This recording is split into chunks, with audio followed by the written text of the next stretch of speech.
Buenas tardes. Good evening. I'm the director of the Institución Libre de Enseñanza, the Free Institution of Education. We welcome you to this seminar series that starts with today's talk by Fernando Vallespín and will continue over the month of March. I want to thank Manuel Muñiz, the Secretary of State for Global Spain, for joining us in this opening session. We are tuning in with all of you from the headquarters of the Institución Libre de Enseñanza in Madrid, which is a private institution that was created in 1876 by Francisco Giner de los Ríos and other professors who had been removed from their university chairs as a consequence of the defense of freedom of expression. The purpose of the institution was to modernize late 19th century Spain through education, science, and culture. The Institución Libre de Enseñanza played an essential role in shaping Spanish life between 1876 and 1936. Its modernization project implemented the most advanced pedagogical, scientific, and cultural theories and practices from across the globe. After the end of the Spanish Civil War in 1939, the Institución Libre de Enseñanza was outlawed by the Francoist government. With the reinstatement of democracy at the end of the 1970s, the institution resumed its activity in order to ensure its intellectual legacy and to update it for present-day society. A key component of this moral and intellectual legacy is sustained since its origins by notions of coexistence, respect, cosmopolitanism, international cooperation, peaceful resolution of conflicts, dialogue, in short, tolerance. These values were part of the thought and action of Francisco Giner de los Ríos and his collaborators at the Institución Libre de Enseñanza and have continually inspired our work. The seminar series that begins today is part of this line of inquiry. Through research projects, workshops, seminars, and conferences, we will bring to the fore the relevance of these values and project them into the future. On the web, Democracy and Tolerance, you will find more information about the program. I am especially pleased to thank Professor Fernando Vallespín for his work devising and coordinating this seminar series. We are very glad to have been able to bring together such an accomplished group of internationally recognized experts, whom we also thank for their participation. This seminar could not have been carried out without the help of the State Secretary for Global Spain and the Residencia de Estudiantes, whom we thank for the collaboration too. Finally, thank you very much to all of you following us online. We encourage you to use the chat to raise your comments. And if you have questions for the speaker, please use the Q&A function at the bottom of the page. At the end of each session, we will try to answer as many as possible. We hope to see many of you in the coming sessions of this series. Now, I give the floor to the State Secretary. Thank you very much. Hello, everybody, and thank you to the Institución for the very kind invitation to say a few words. I'm going to be very brief because, in fact, you're very fortunate to have one of the sharpest minds that I've listened and read on the topic of liberal democracy and political philosophy, Professor Vallespín. So his will be the task to cover the most substantive areas of the discussion. But coming from a foreign ministry, I want to frame the debate the discussion and the sessions that you're about to have today and in the coming days within a broader discussion about how the future of liberal democracy is not just relevant from a domestic point of view, from the point of view of how we govern ourselves and how we govern our societies, but is in fact a structural, systemic debate at the moment. I would in fact argue, I'm going to make the case in a minute, that is one of the central discussions in global affairs. Spain has just produced its foreign policy strategy, which will cover the next 4 years of our foreign policy. And in it, basically we state that the defining feature of the last 10 to 15 to 20 years in global politics has been, in fact, the slow erosion and collapse of the international liberal order, manifested in the weakening of multilateralism and multilateral institutions, from the WHO to the WTO, the trade organization, to the reversal of regional integration processes, fundamentally the process of European integration, but also others regionally in other places around the world, and also a domestic perspective, which is the weakening of the democratic case and of democracy in the Western world itself. Perhaps the most evident case of this was, in fact, what we saw on the 6th of January in Washington, D.C. with the assault on the Capitol, which is to a large extent a consequence of the weakening of institutional legitimacy within democracy. So this is the backdrop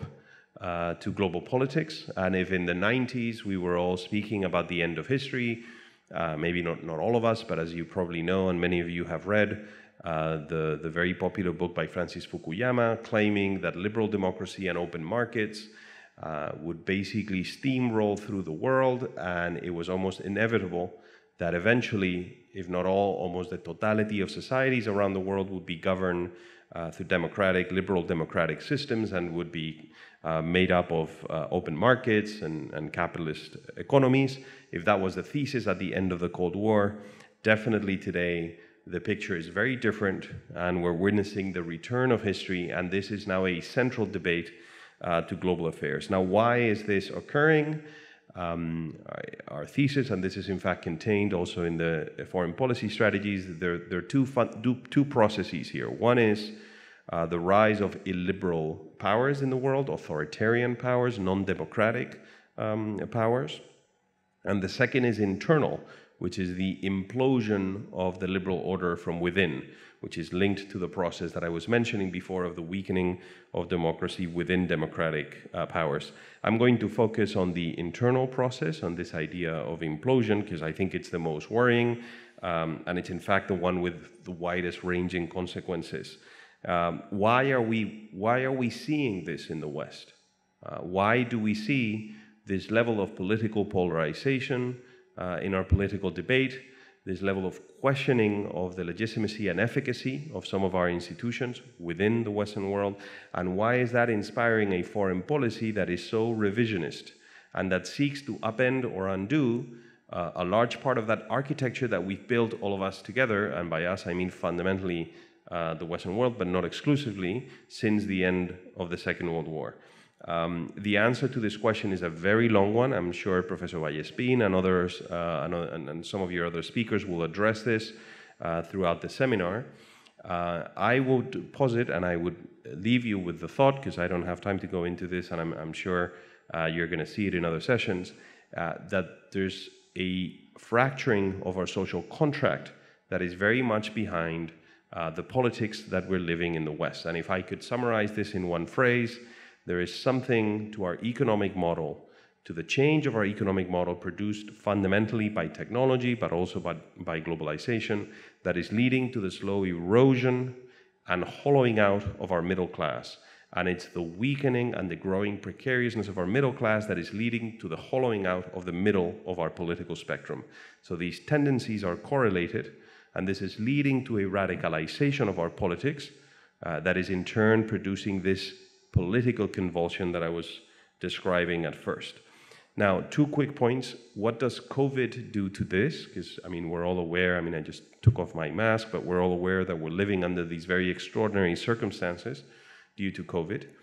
I think COVID is an accelerator of these trends, or can be a great accelerator of these trends, at the very least for 2 reasons. One, because if not managed properly, COVID can be a force for social division.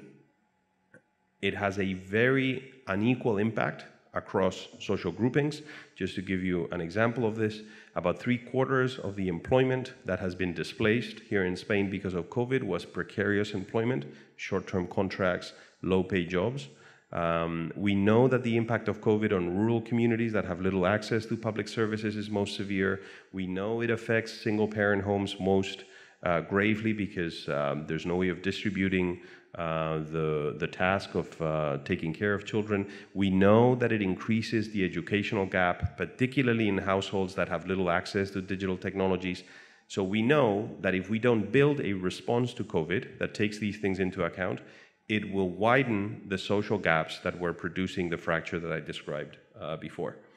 It's also a huge boon to disinformation and to the questioning of institutional legitimacy and capacity. Just in the period from the month of March last year when this began to around the summer of 2020, we saw in those 3-4 months about a quarter's worth of all the disinformation of the last 5 years, COVID-related.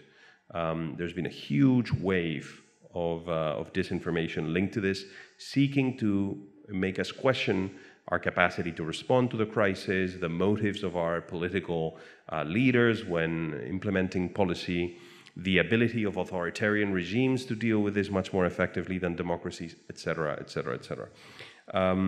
Now, a final point on how to respond to this, because I don't want to leave you all somewhat worried and thinking that there's in fact no way to deal with these things, because there are these structural forces that are producing this change in global politics. There are many ways in which we can respond. In fact, this is a problem of dealing with complexity and a problem of dealing with abundance and prosperity, because if you look at the macro figures and data of the effect of the liberal international order, of private property, of innovation, of technology, we're much wealthier, much more prosperous at the aggregate level, so we have a distributive issue. Now, Spain has structured its foreign policy along 4 key axes that seek to respond to this. The first is to promote, defend, and uphold the democracy, human rights, the rights of minorities, and the rights of women around the world. The second is to build a new social contract globally, economic social contract, through the advancement of initiatives to tax digital activity, new forms of measurement of growth beyond GDP, and many, many others. The third is to build a green economy and a sustainable planet. And the fourth is to forward regional integration processes like Europe's, and also to support multilateralism across the board. If every country that can pursued a foreign policy so determined to resolve the sustainability issues within the international order in the way that we're going to seek to do in the next 4 years, I think the impact would be great, and our public debate would be very different in some years to come. So I'll leave it at that. It's an honor to open this seminar, and I'm thrilled to see an institution like the one that is convening you today discussing this issue, and I cannot emphasize enough how central this is now to global politics and to the way that we conduct diplomacy and our foreign policy. So thank you, everybody. I hope you enjoy the seminar. Thank you for the invitation, and I leave you in the good hands of Professor Vallespín. Thank you.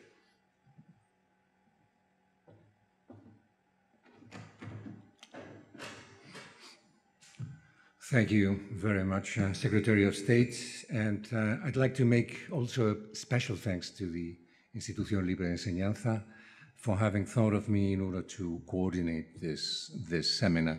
Just before entering into my subject, just a very brief introduction to this seminar, and I think there's something I would particularly like to underline. We've called it liberal democracy, digital democracy, so we wanted to underline that the main change that is transforming our societies is technology, and I think the Secretary of State referred to it before. I think this is relevant, but then the subtitle is current transformations of democracy. We have excluded titles such as the end of democracy, the crisis of democracy, the fragility of democracy. As you know, those are some of the titles that we can find in any bookstore nowadays. So our main aim in this seminar is trying to think about democracy and its many problems. We don't want to underestimate, the enormous amount of problems that democratic systems are facing, but we want to do it coolly. We want to make it, to keep our brain cold. We live in a highly emotional world, and I think it's very important to face these kind of issues from this other perspective, a more academic perspective. And that's what we want to discuss with you. We're extremely thankful that so many people have subscribed to our webinar. I hope they enjoy it. And as you know, because you have subscribed to it, I'm not going to present any of the names. You know them already and the subjects. What we try to do is to pick up the right people in order to talk to the different topics, or the topics that we thought that were relevant for this overall issue. And okay, that's it for the introduction. So I'll get into my subject immediately, because we don't have that much time.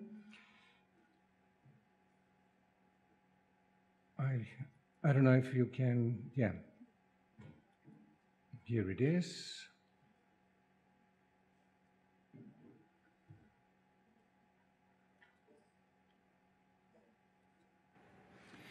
So my lecture will have to do with the restructuring of the public sphere. So it's just one part of the transformations of democracy, and I think it's an important part of the transformations of democracy. And I'll start with a definition of the public sphere, because I think it's not that clear what we refer to when we talk about the public sphere. Well, in general, it is the place for discussing political issues, for opinion formation. And this is particularly important for developing political judgment. So the aim of joining the public sphere is getting enough information, or getting up cues, weigh evidence, and orient ourselves on political positions and issues of civil interest. Of course, we can also incorporate here one of the demands that any democracy has to satisfy, following Robert Dahl, which is the criterion of enlightened understanding, meaning by that the possibility that any citizen knows enough about the workings of democratic institutions, and about how to introduce their interests, how to maximize them, how to join others in order to follow civic ends or whatever. But it's also, and this will be relevant to my discussion, this is also the realm of public debate. So this is the realm of where the public conversation takes place. And of course, the main ideal regarding this public conversation, or regarding this debate, is that our debates are guided by rational discussion. And ideally, and following Jürgen Habermas, as is well known, trying to be convinced by the force of the best argument, which is hardly ever achieved, as you probably know. Well, this is when I refer to the public sphere, I refer to that sphere. So it's mainly a place that incorporates lots of nuances, lots of dimensions. So, and what we have, the main transformation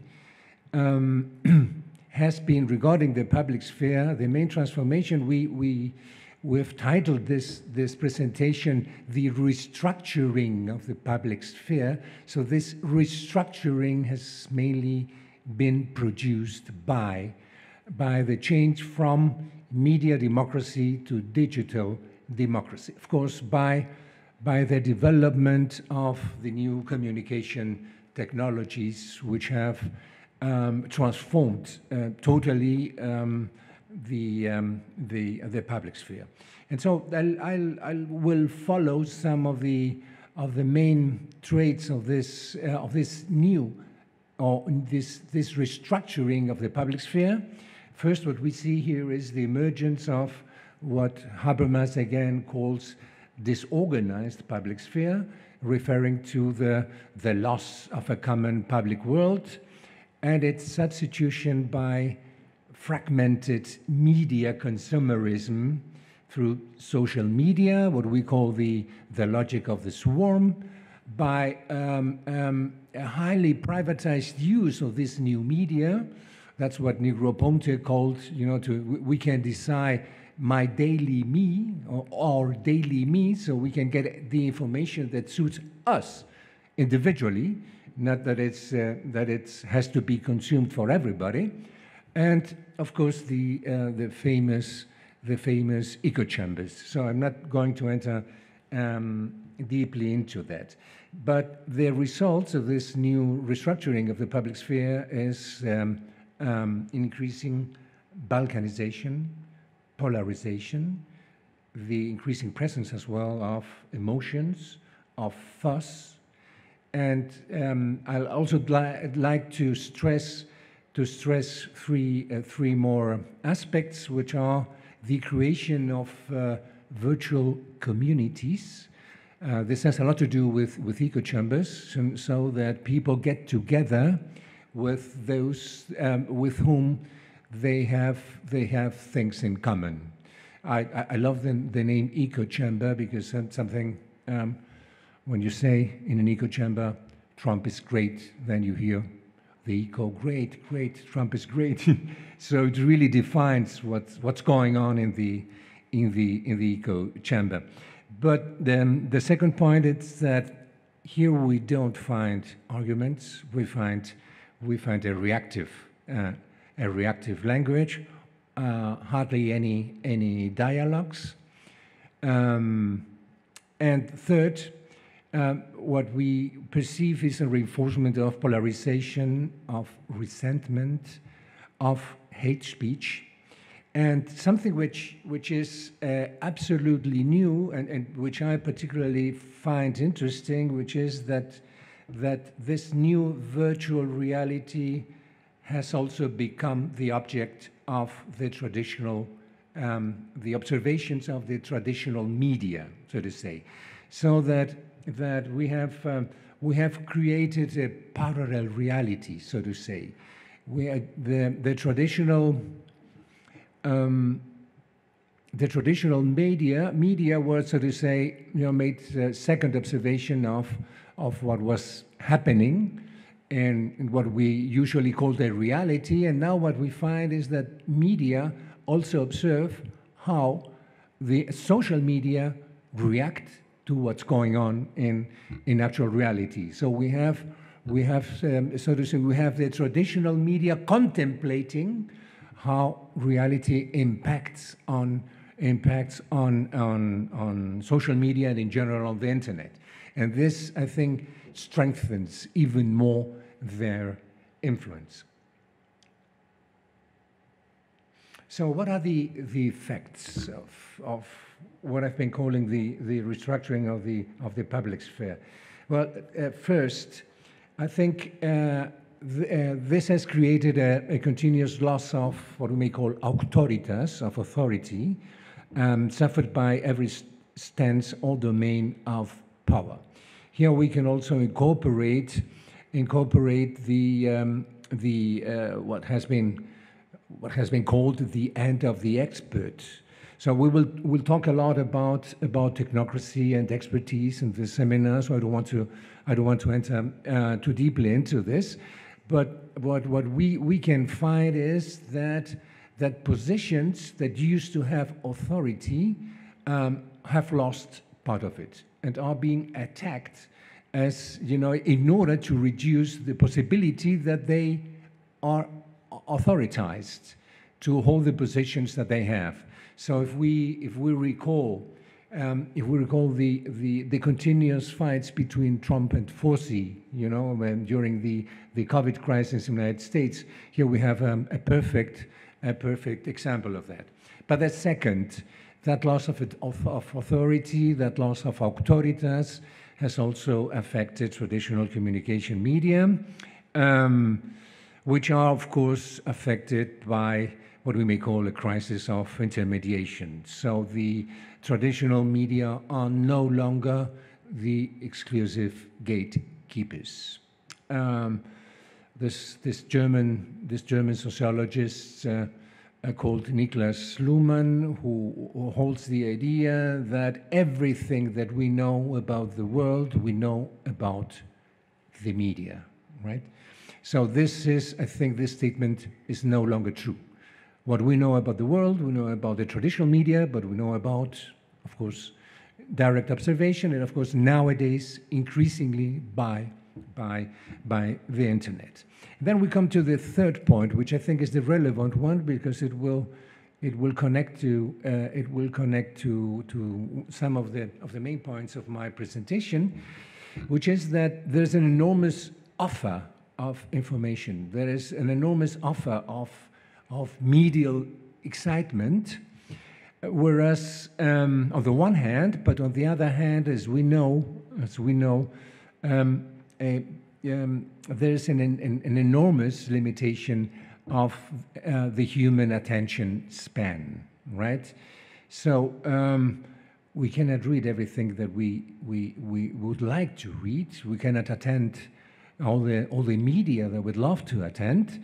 So the media market or the public sphere has a problem with the economy of attention. I think this is quite relevant because it immediately poses the question, then a question which is, what gets more attention? And because if you get attention, if you're read, if you're watched, you earn money, you become important, you become influential. So this, I'd like to start by a quote by Howard Rheingold. I think it's pretty well known, but still, I think it fits perfectly into what I'm going to say when he says, well, attention is a limited resource, so pay attention to where you pay attention, right? And he said that in 1993. So in 2021, so this is even more true. So this is important because it affects what to inform about, what is worthy of achieving the status of news. So amongst the almost infinite possibilities of talking about the world, so we tend to select those that are potentially perfect in order to gain greater attention. But second, just as importantly, is how to inform. So what staging tools to use when we present the news or we present the discussion. So what wrapping will be used to transmit what is newsworthy. Of course, media are subject as well to the requirements of surprise, of the happening, of dramatization, of storytelling, of aestheticization, and to an increasingly accelerating dynamics. Everything's accelerated. How much does a trending topic last? Nowadays, probably a couple of hours. They used to last for a day. Some of them even lasted for a couple of days.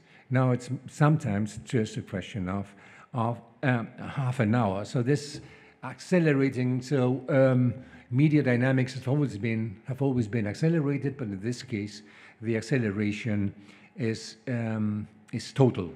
Of course, scandalization also sells, but what sells particularly well, this is the next step that I'm going to take.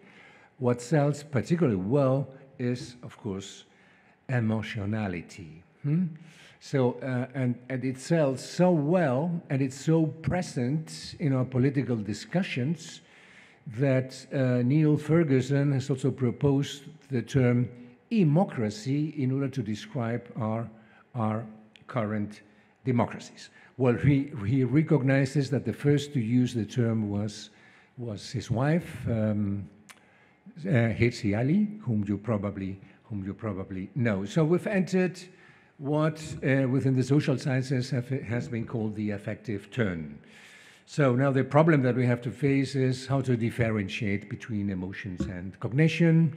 So the traditional distinction between pathos and logos. So and here let me quote Ferguson when he talks about his democracy. He says, "We no longer live in a democracy, we live in an immocracy where emotions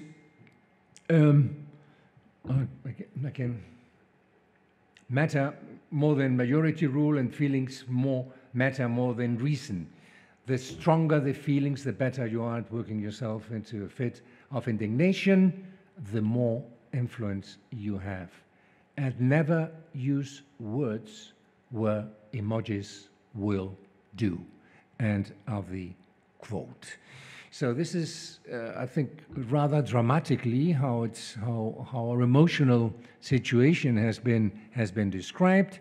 But well, there are many, and then an enormous amount on part of cognitive psychology regarding the way we use emotions. And I think the results so far have been that there's a practical impossibility of distinguishing reason from affects. Thinking and feeling always appear intertwined in one way or another. We incorporate them in our narratives and what's called storytelling. We incorporate them in our frames, and they are the base of what has been called tribal morality. And I'll stop just a second to talk about tribal morality because I think it's extremely relevant for today's politics. And I'm following here Jonathan Haidt in his book, The Righteous Mind. What Haidt has to say is that moral judgment is a case of us versus them rather than right versus wrong. So the traditional moral code is, of course, right versus wrong. But we have incorporated into the other code, the political code, we would say, so the Schmittianian code of us versus them. And then Jonathan Haidt says, I think he makes a language game which I like. He says that morality binds and blinds. It binds us to the group and blinds us to the point of view of outsiders. So this is precisely the point, because this has profound implications for how we might think about some of our most deeply held beliefs. For instance, it means that we believe that what we believe is less important than with whom we share those beliefs. So what's important is to be loyal to the tribe, right? Not to be loyal to an argument or moral conviction. Probably all of you have heard this jingoist expression, right or wrong, my country. Or my country, right or wrong. So which implies it doesn't matter if it's unjust. It's my country and I ought to defend it, right? So that's tribal morality. So post-truth and tribal epistemology. So the problem here is how do feelings interfere with factual reality. I will not enter into the question of post-truth because we will debate it more specifically in another lecture. So, but I want to bring in the discussion on feelings or on emotions with the concept of post-truth, because people tend to equate post-truth to fake news or to lies themselves. Whereas what we understand by post-truth is somehow that What matters is not what is real, but what feels real. So whoever feels more intensely will also be instilled with more reason, which is contradictory to the concept of reason, of course. So it's not just that we have become indifferent to truth, or that truth doesn't matter. What matters is only our truth. And that's precisely the point. So another pathology, apart from this post-truth syndrome, is what we may call, and I love this play with words, the fictionalization of facts and the factification of fiction, what we may also call multimedia hybridization. And it has two dimensions. The first dimension is when we lose the distinction between reality and fiction, right? And I have here one example where you can see it. So this is of course the picture underneath is from House of Cards, and that's from a scene that took place before the other picture on top. That's when we see Putin meeting President Trump. So what's interesting about this? The interesting thing about this is that we can see in a fiction something that we will later on face in real life. Okay. So and then, what do we find a better explanation of of the White House politics or American politics in general, in House of Cards or in the newspapers or in our echo chambers? Where? And as you know, we keep on changing screens. And so we don't know when we change the screen, we don't know if we're entering into fiction or if we're entering into reality. And this is continuously happening, and sometimes I'm being surprised by students who have prejudices that they have incorporated by watching TV. Okay, and then the other dimension is what have been called alternative facts. Alternative facts, or the idea of truth decay, of post-facticity, tribal epistemology. So this is when you invent facts, right? So it's when you factify fictions in a certain way, and this has a lot to do with something that's happening, and I think we have to recognize it. It's the declining trust in formally respected sources of factual information. I think that's a fact, and that's something that populists are benefiting from when they talk about the fake news on part of, remember Donald Trump, when he talked about the CNN, Washington Post, the New York Times, it's all fake news, right? So it was also a term that was used in Germany on part of the extreme right, so the Lügenpresse. So it's the press of lies.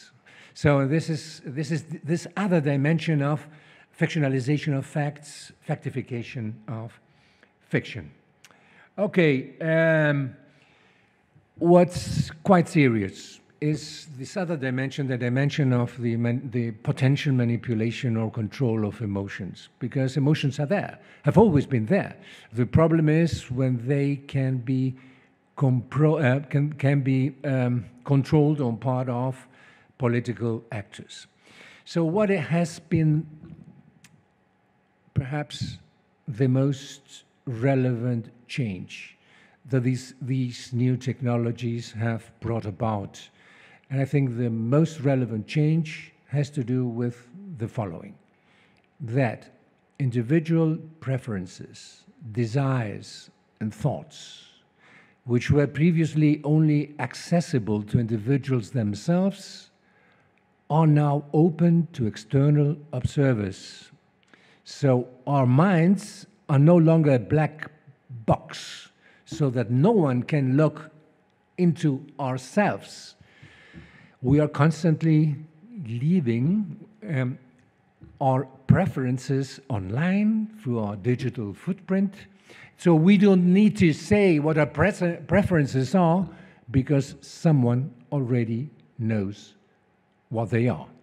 So people who want to manipulate the elections use our weaknesses and our fears against us.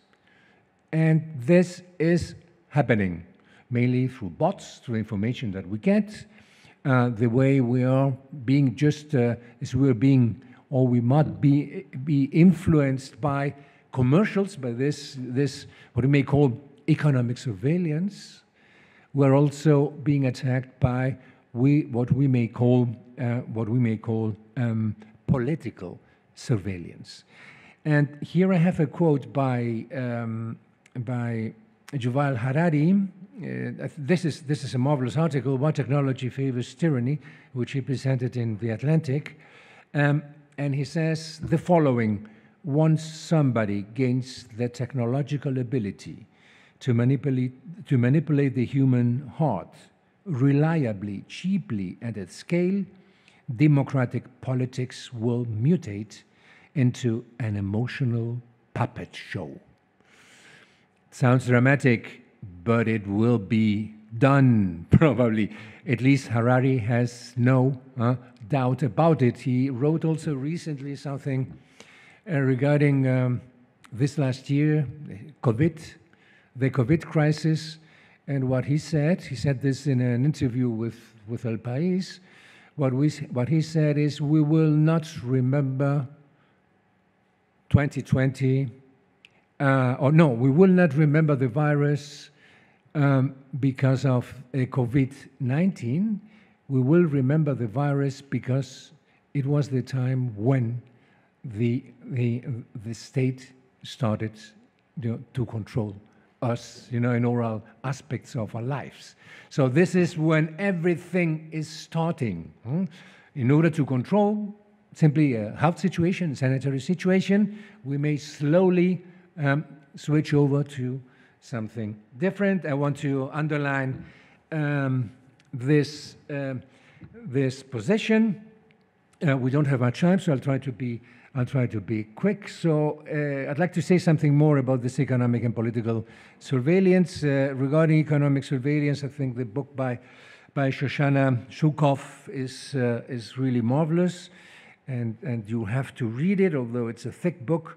It's called The Age of Surveillance Capitalism. I think it's already a contemporary classic. But this other book with the rather dramatic title, How Democracy Dies, by David Runciman, I think it's also worthwhile reading, precisely in that part where he talks about political surveillance. Those are quotes from that book.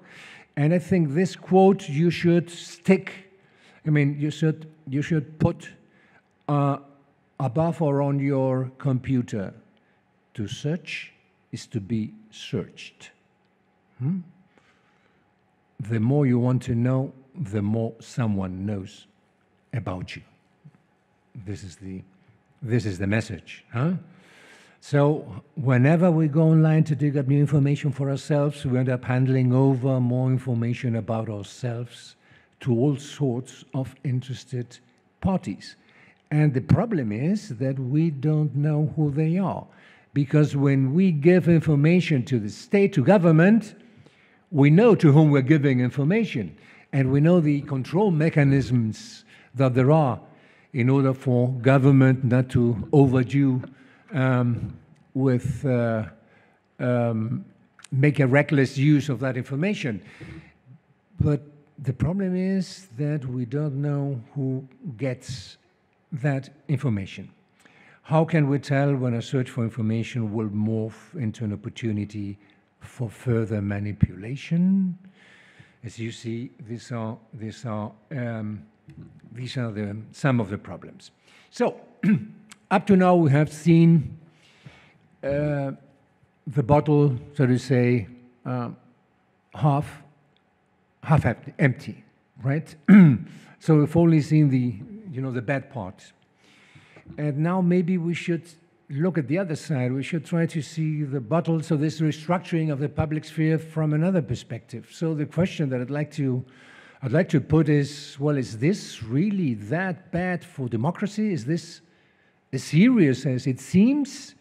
I remember quite recently, no longer than a month ago, perhaps, this article by Timothy Snyder, who is a historian that I do really respect, that had the title, Social Media Are Fascism.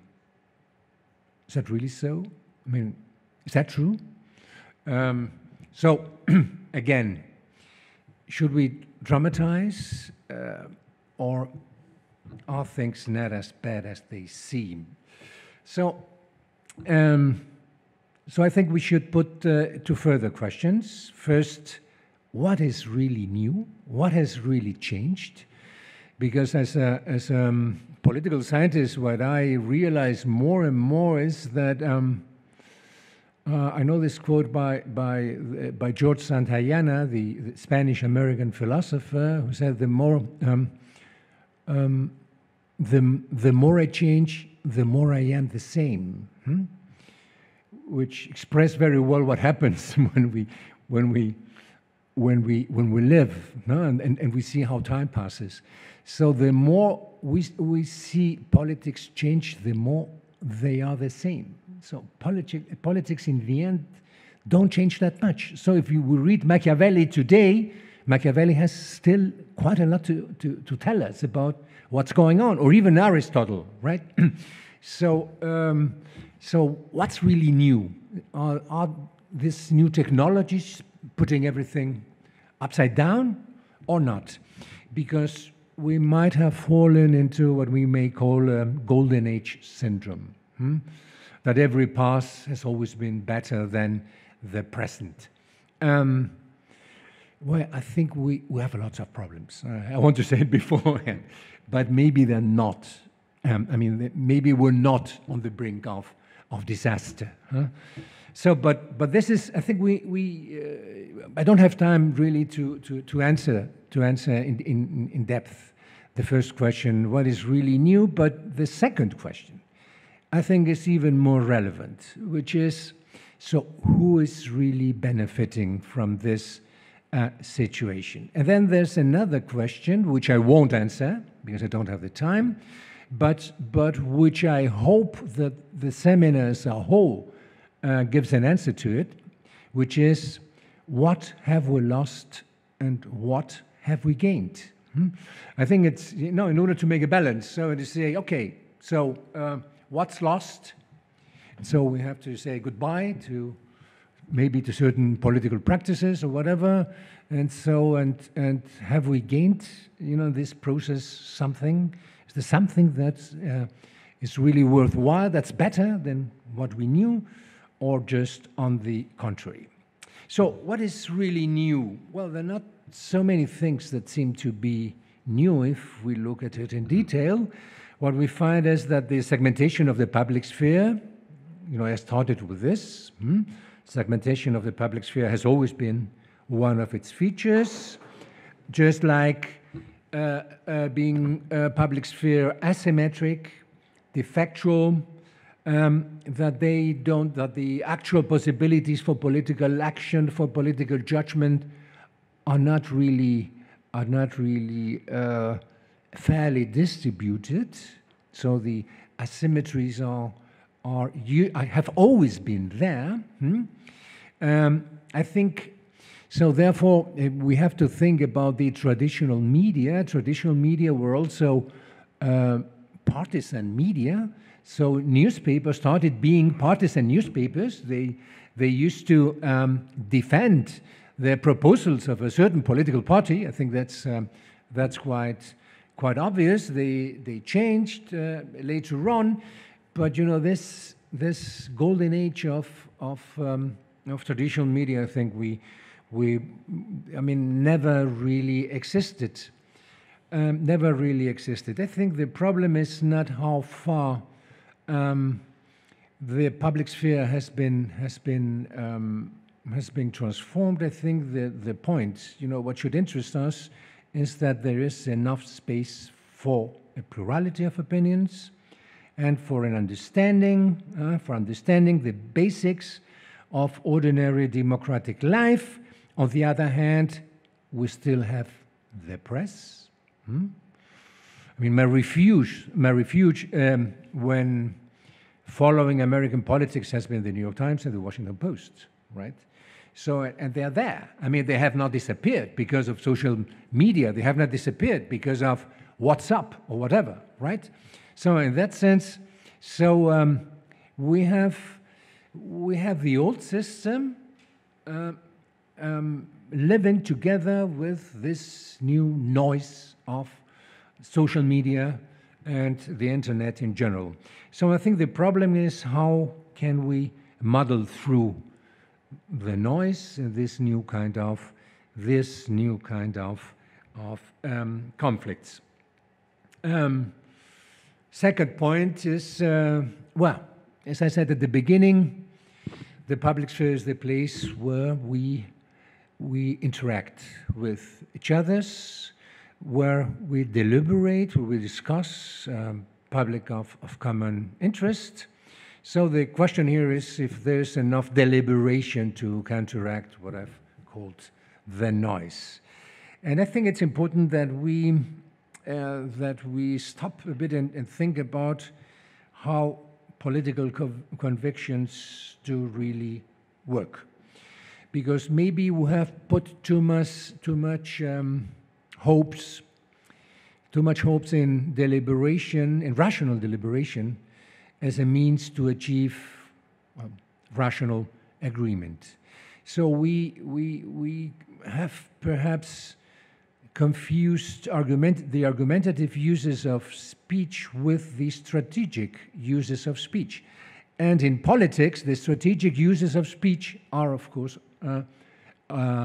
more present than the argumentative uses of speech, except in situations such as ours, because we are free to discuss through arguments, of course. So I think it's empirically, has been empirically demonstrated that the possibilities of being convinced through rational arguments are scarce. Now and then, you know, the supposed golden age of the public sphere. The best argument doesn't necessarily win for many reasons, and I picked up, because it's from 1961, it seems to be written yesterday. It's from Theodor Wissengrund Adorno. It's from 1961, I repeat, when he talks of the narcissism of opinion, and he says, how can you convince someone of the rationality of something if this person, if persons are not ready to start by abandoning their previous stance?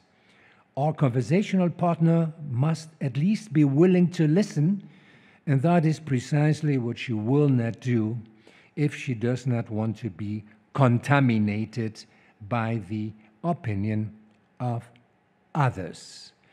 Okay, so we don't really want to be convinced.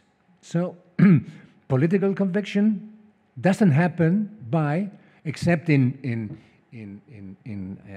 political upheavals, in economic crisis, under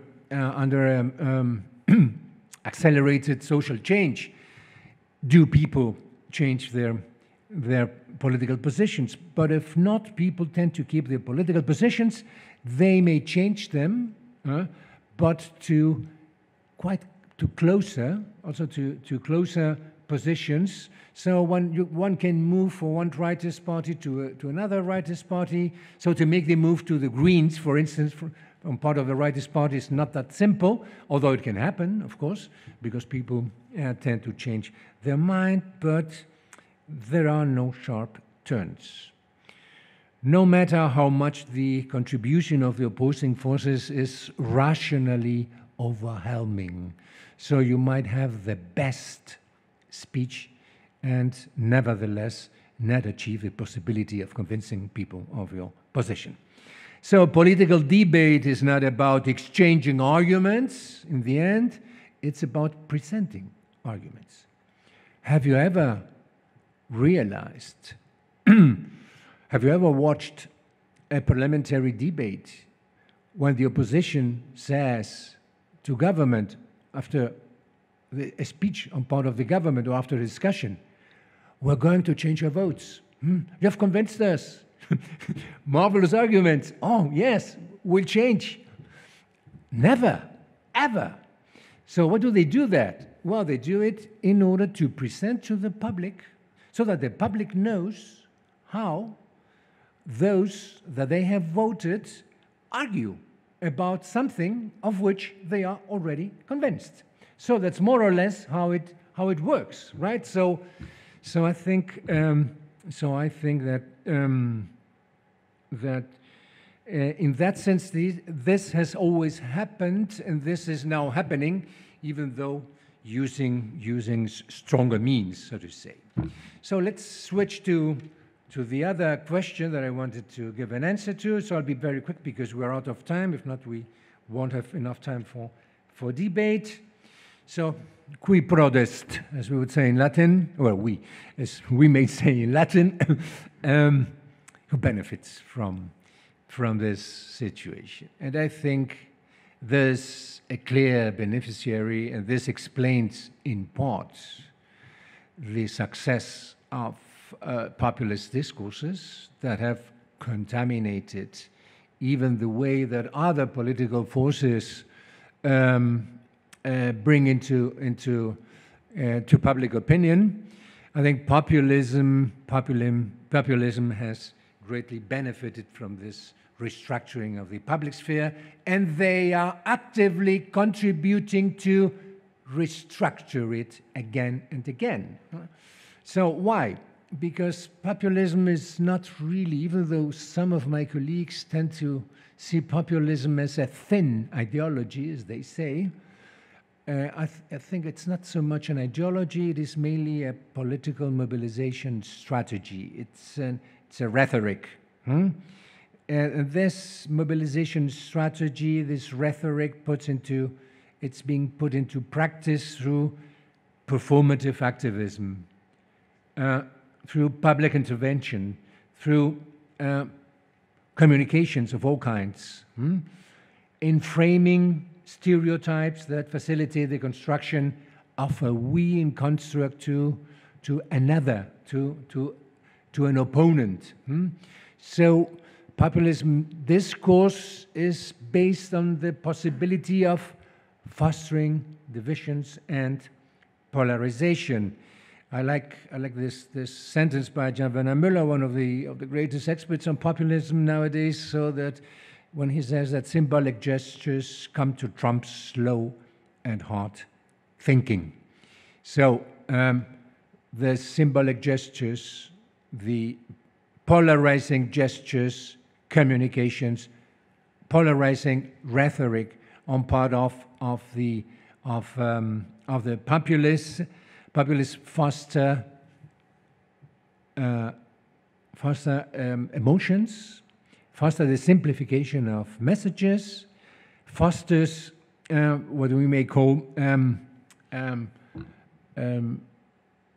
quick thinking instead of slow and hard thinking.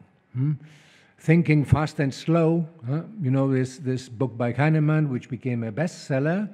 So fast thinking is, thinking, through sound bites almost that affect you immediately. That's through presenting the other side as being unworthy of being voted, of identifying yourself with the whole country, etc., etc. So my conclusion, therefore, is that we may not have changed that much, but the change is worrisome, because this changes in our communication media, this changes in the public sphere are no doubt the perfect instruments for unreason, for sheer emotional judgments, and for the fostering of not just polarization but even hate speech. So if we have a look at what we see in the social media, and there are of course lots of studies where we can find that, then what we really find is we have to conclude that, therefore, that this is not fostering arguments, this is not fostering rationality, it's fostering more a primary way of doing politics. Thanks very much. And I'll see, we can go to the questions. I'll be getting your questions through WhatsApp. There are some. The first question is by Paula Muriedo. She asks, Hannah Arendt talked about the fabric of actuality. The creation of alternative realities was an instrument used in the last century by totalitarian regimes. For example, the Lügenpresse, fake news of the Nazi regime. Nowadays, post-truth is accelerated due to the digital transition. How can we find a common ground for discussion when emotions matter more than facts? Yeah, well, it's a very good question, but I think the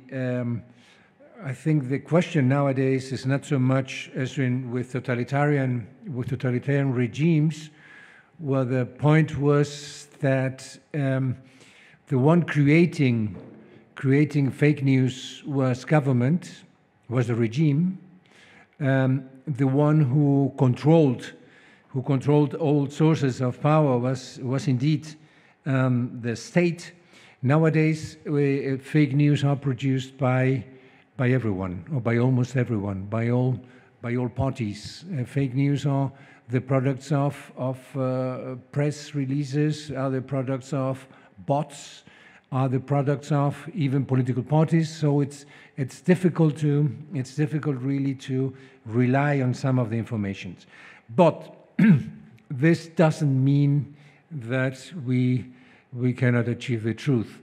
And I think well, you quoted Hannah Arendt, and Hannah Arendt, what she says is that democracy itself is incompatible with the truth in a strict sense. And she meant that democracy is a regime or the government of opinion. And opinion is the opposite of truth.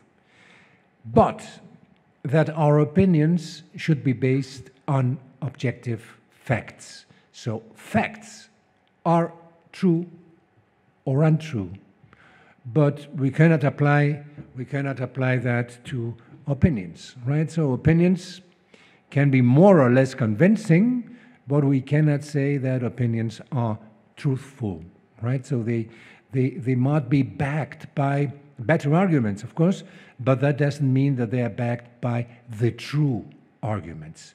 So in that sense, we should take care that that we have sources that present us real facts, so the true facts, and then from then on we can construct different opinions, which is usually what happens. Then there are other questions. One is supposedly some of you have made the same question: if individual freedom is being threatened by using or by manipulating our emotions, isn't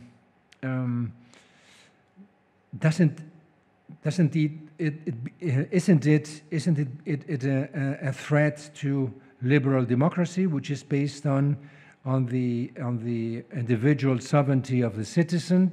Of course it is. Yeah, so it's the greatest threat. So that's why when I referred to it in my presentation, I wanted to underline to underline that it is precisely here where we have to face the greatest challenge. But there are ways to fight it. And so, and we've recently witnessed one way of doing it. Remember, after the assault on the American Capitol in Washington, on part of some of Trump followers, the president of the still president of the United States was his communication through Twitter had been broken. So in that sense, I think if we are capable of regulating those news media, if we're capable of counteracting the amazing power of this huge corporation that controls the internet, then I think there will be a chance that we might be protected against all this new ways of trying not just to manipulate our emotions, but to manipulate facts and manipulate everything that might be of value or might be relevant for politics. And I think that's a threat that there is. Yes, certainly. Okay, let's see if there are more questions.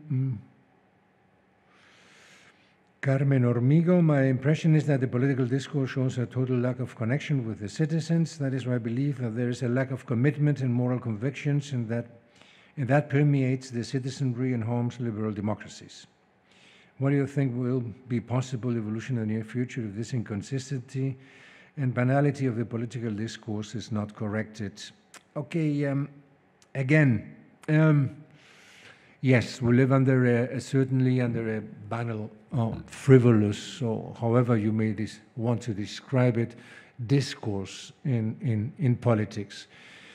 But it's not worse than in the past. You have to consider the fact that democratic politics has been, until the appearance of the masses, in the hands of an elite, right?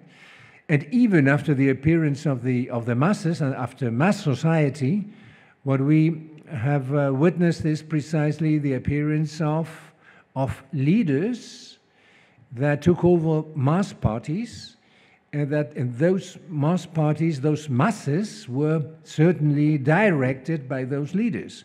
So in that sense, I don't think that public discourse was better or more profound. Maybe nowadays we were capable of seeing how banal it is, how inconsistent even, because the methods that are being used in order to present certain realities are based on very primary schemes of communication, right? So in that sense, I think this has a lot to do with what politics has really learned from publicity, right? So from and so this cultural industry developed into political industry of communication, and the political industry of communication is targeted towards certain parts of society, certain social groups, and depending which social group you want to target, then you use these or that other kind of messages. But I don't think we can overturn that easily. So we have to rely, as I said before, on serious media, which are mainly the serious press. But I'd like to put this in contact with what I said before regarding how this situation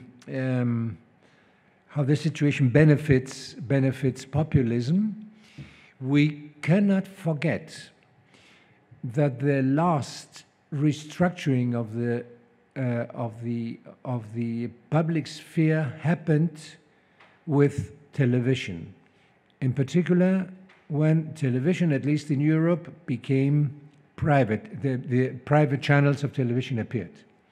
Without private channels in television, Berlusconi would have been impossible. And people like Berlusconi would have never had any chance of becoming prime minister. But, you know, the possibilities that a leader using his own, in this case, his own private television channels, changing the whole political culture of a country such as Italy, has been amazing. And so I think social media are now fulfilling a similar function as we've witnessed before with television. And so nowadays I think it's private channels, for instance, most of them are in fact private. They don't fulfill that function as well as social media. And maybe social media, well, people may get bored of social media and change to something different. So we have seen how people have been evolving from Facebook to Twitter, from Twitter to Instagram, from Instagram to Telegram. I mean, I'm not an expert, I don't know the names. But you know, they're jumping from one thing to the other. What I think that is really almost dramatic is when politics is being made, as in the case of Bolsonaro's Brazil, is made through WhatsApp. I mean, if we jump that low, then that's the end. That's the end of political discourse. That's the end, really, of introducing. I mean, that's the end of the public sphere, as such, because there's no common ground. There's no way. There's no space where we can look at each other. We can understand the position of the other. I mean, that gets lost within the noise. But I still keep a certain hope. I keep a certain hope, and my hope is based mainly on what happened in the last American elections. Even though considering what happened, you know, in the last moment, you know, with the assault on the Capitol, right? So, but in the end, Biden won. And if Trump would have won, maybe my presentation here would have been far more dramatic. I'm absolutely sure that we would have used another title for this seminar. It would have been probably, you know, the fragility of democracy, or the end of democracy, or the definitive crisis of democracy, or something like that. But, you know, Biden won. So we have, I mean, we're happy about it, but we know this is we're in a transition. And so this war has not yet been won. I'm sorry to say we've come to the end of our time, but as you know, this is an ongoing discussion, and I'm sure that in the next days, next time we will have Massimo Latorre, this Italian professor who's an expert in, well, amongst lots of things, in populism, and then we'll face the greatest threat, which is to our democratic system, which is probably populism. Thanks very much again. Thank you very much again for listening and for watching. And we hope to see you next time. Thanks a lot.